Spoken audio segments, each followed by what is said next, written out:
સાહેબ eco break મારી અને લશ્કરભાઈ પાસેથી ઠોકી દીધું તો પલટી ખાઈ છે.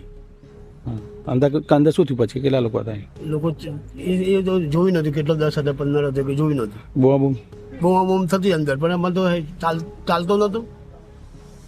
જોઈને શું કરું? છોકરા માણ્યા હતા ને એક બે જ્યાં હતા, બીજા આજુ ડ્રાઈવર આવી ગયા, એને આગા પાછ કરીને તોડ કાઢે બધો.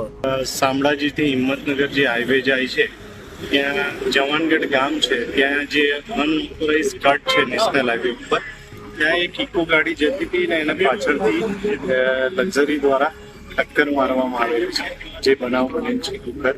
અને એમાં હાલ સુધી 6 જણના મરણ ગયેલ છે અને બીજા ઈજાગ્રસ્તને હોસ્પિટલ મોકલી આપેલ છે. અમને મળતી માહિતી મુજબ રાયગઢ ગાંભોઈ પાસે જવાનગઢ પાટિયા પાસે અકસ્માત થવાથી અલગ અલગ 108 એમ્બ્યુલન્સ દ્વારા 7 દર્દી અમારી હોસ્પિટલમાં લાવવામાં આવેલ. એમાંથી 2 દર્દીઓ થોડા ગંભીર પ્રકારના હોય, એમના રિપોર્ટ્સ કરવાના ચાલુ છે અને 7 દર્દીઓ જેને સામાન્ય ઈજાઓ થયેલી છે એમની સારવાર ચાલુ છે.